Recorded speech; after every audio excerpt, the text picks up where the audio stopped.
নমস্কার বন্ধুরা, আপনারা নিশ্চয়ই ভালো আছেন। রিঙ্কু রান্নাঘরে আপনাদের সবাইকে স্বাগত। বন্ধুরা, আজ আমি তৈরি করব ভীষণ উপকারী একটি সবজি, সজনে পাতার বড়া।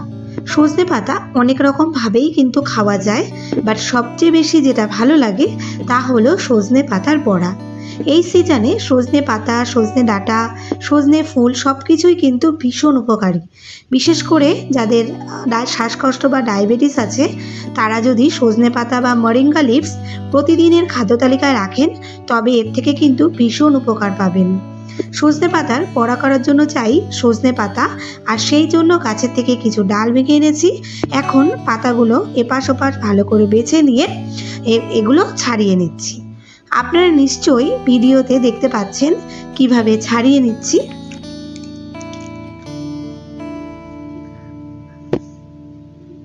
পাতাগুলি এইভাবে ছাড়িয়ে এটা কিন্তু আর কুচোতে হবে না, ঠিক এইভাবে নিয়েই বড়াগুলো করা যাবে। তবে বন্ধুরা, আজ আমি আপনাদের দেখাবো কতটা কম সময়ে ও কম উপকরণে এটা তৈরি করা যায় এবং খেতে ভীষণ মজাদার হয়। আর সাথে এটা কিভাবে মুচমুচে হবে সেটাও কিন্তু আপনাদের দেখাবো এই ভিডিওতে। আপনারা শেষ পর্যন্ত আমার সাথে থাকুন, সব কিছুই এর মধ্যে দেখতে পাবেন। সব পাতাগুলো ছাড়িয়ে নিয়ে এটা ভালো করে ধুয়ে নিয়েছি। তারপর একটা বড় বাটিতে পাতাগুলো নিয়ে নিচ্ছি, কারণ এর মধ্যে আমি কিছু উপকরণ দিয়ে মাখবো। যেটা প্রথমে দিচ্ছি তা হলো দুটো বড় সাইজের পেঁয়াজ কুচি। আপনারা যদি পেঁয়াজ খেতে না চান, তবে এটা বাদে অন্যান্য উপকরণ দিয়ে ওটা মেখে নিয়ে বড়াটা করতে পারেন।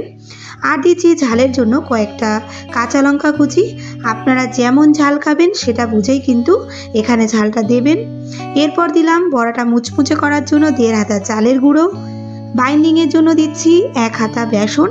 মাখাতে মাখাতে যদি মনে হয় এটা আবারও দেব। সাথে কালারের জন্য দিলাম 1/2 চামচ হলুদ, আর দিয়েছি স্বাদ মতো লবণ। এখন এটা জল ছাড়া কিছুক্ষণ চটকে নেব। বন্ধুরা, এটা মাখতে মাখতে বলি, আপনারা যারা এখনও আমার চ্যানেলটি সাবস্ক্রাইব করেননি তাদের কাছে আমার রিকোয়েস্ট, আপনারা যদি এই রকম নিত্য নতুন রান্নার ভিডিও দেখতে চান, তবে আমার চ্যানেলটি সাবস্ক্রাইব করে আমার পাশে থাকবেন এবং পাশে থাকা বেল আইকনটি প্রেস করে দেবেন, যাতে আমার পরবর্তী ভিডিওর নোটিফিকেশানটি আপনার কাছে সবার আগে পৌঁছে যায়। এর সাথে সাথে আমার পুরনো বন্ধুদের আমার পাশে থাকার জন্য জানাই অসংখ্য ধন্যবাদ। কিছুক্ষণ চটকে নেওয়ার পর দেখুন এটা অনেকটাই বাইন্ডিং হয়ে গেছিল। এরপর এতে আমি অল্প অল্প জল দিয়ে মাখাতে থাকবো। একবারে অনেকটা জল দিলে এটা কিন্তু অনেকটা পাতলা হয়ে যেতে পারে, তাই অল্প অল্প জল দিয়ে এটা মাখাতে হবে। এইভাবে কিছুক্ষণ মাখাতে মাখাতে আমার মনে হচ্ছে এতে কিছুটা বেসন লাগবে, তো আমি এখানে আরও কিছুটা বেসন দিচ্ছি।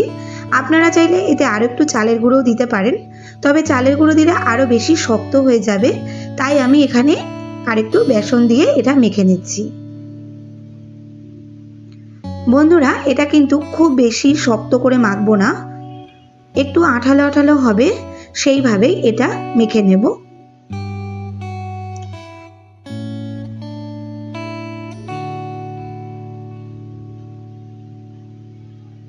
এটা মাখানো হয়ে গেছে, এখন এটা ভেজে নেওয়ার পালা। তার জন্য আমি একটা ফ্রাই প্যানে দিচ্ছি সামান্য কিছু সাদা তেল। তেলটা দিয়ে গরম করে নেব। বড়াগুলো কিন্তু ডুবো তেলেও ভাজা যায়, কিন্তু আমি এখানে অল্প তেলে একটু সময় নিয়ে লো টু মিডিয়াম ফ্লেমে ভেজে নেব। তেল খুব বেশি গরম করব না, এতে বড়া দেওয়ার সাথে সাথেই পুড়ে যেতে পারে। তাই তেল সামান্য গরম হলে মেখে রাখা সজনে পাতাগুলো হাতের মধ্যে ছোট ছোট গোল গোল শেপ করে বড়ার আকারে তেলের মধ্যে দিয়ে দিচ্ছি।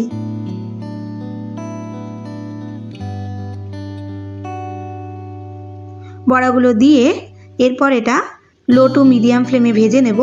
আর একটা কথা বলি বন্ধুরা, বড়া মাখার সময় মনে হতেই পারে যে এটা লবণটা ঠিকঠাক হলো কিনা, তো হাতের উপরে একটু নিয়ে চেখে দেখতে পারেন যে ঠিকঠাক সব আছে কিনা, তারপর চাইলে আবার একটু লবণ দিয়ে দিতে পারেন। তো বড়াগুলোর এক পাশ ভাজা হলে আমি এর আর এক পাশ ভেজে নিচ্ছি।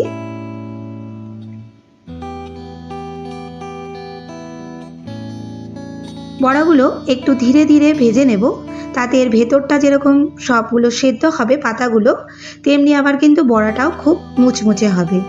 আর এটা একটু লাল লাল করে ভাজবো, কারণ লাল লাল করে ভাজলে কিন্তু বড়াগুলো দেখতে খুব সুন্দর লাগে। দেখুন কতটা সুন্দর হয়েছে, দেখলেই মনে হচ্ছে এখনই খেয়ে নিই। তো এগুলো নামিয়ে আমি একটু ঠান্ডা হতে দেব। আর এইদিকে আমার আরও কিছু পাতা মাখা আছে, তো সেগুলো আমি ভেজে নেব একই প্রসেসে।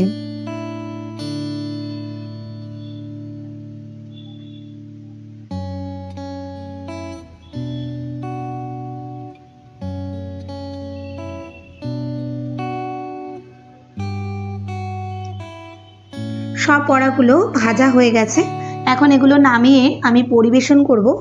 অবশ্য পরিবেশন করার আগেই কিছু আমাদের নামাতে নামাতে খাওয়াও হয়ে গেছে।